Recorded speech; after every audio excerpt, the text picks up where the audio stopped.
তোরে তো অরিজিনাল খয়রাতের মতো দেয়। অফিসিয়াল চাকরি দিয়ে মেয়েরা দিল, বলি কি আমার একটু মেয়ে দেয়? শালা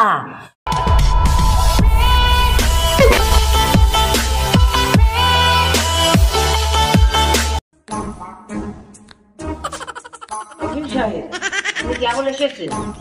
আমি অফিস কালামের একটু যাত্রী বাড়ি থেকে, আপনার সাথে একটু কথা আছে, চলেন এখানে বসেই বলে। ডিউটি আমার মানে আমি মূলত আজকে আমার কাজটা কি, আমি কিন্তু আমার অফিসিয়াল ডিউটি পারিনি। মানে আপনি এখনো বুঝতে পারেননি? ফ্রি ওয়ার্ক মানে আমি বলতে চাইছি ও যে জায়গায় ডিউটিটা করতো আর কি, সেই জায়গাটা এখন শূন্য স্থান পড়ে আছে, সেই জায়গাটায় মূলত আপনাকে বসে খয়রাত করতে হবে।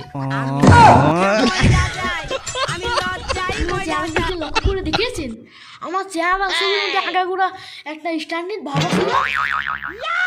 মানে অফিসিয়াল চাকরি বাদ দিয়ে মাঝে মাঝে টাই পরান, মাঝে মাঝে সাংবাদিক বানান, আর মাঝে মাঝে চা আনতে পাঠান, সব কিছু মেনে নি। আসলে চাকরির দরকার, কিন্তু আমারে কি দেখে আপনার ভিক্ষু নয়, আমারে কি কেউ ভিক্ষে দেবে?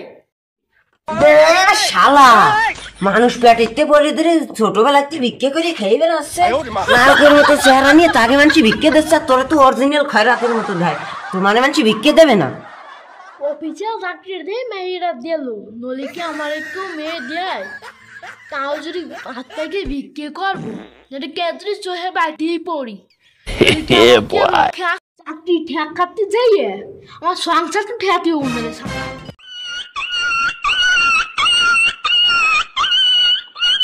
বুঝলে প্রিয়, বুঝলে প্রিয়, যে তোমাকে ভালোবাসে সে তোমার অবস্থান দেখে ভালোবাসে না, আর যে তোমার অবস্থান দেখে ভালোবাসে সে কখনো তোমাকে ভালোবাসে না।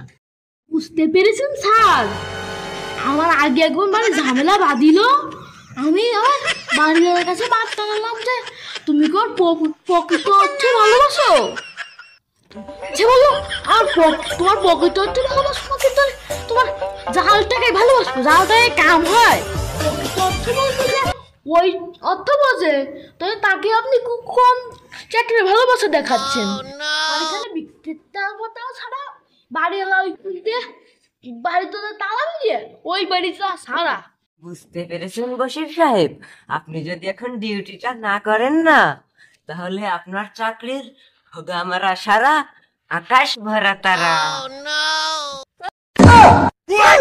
স্যার আকাশে তো এখন মেঘ তুলে, আপনি তারা কোখানে দেখলেন?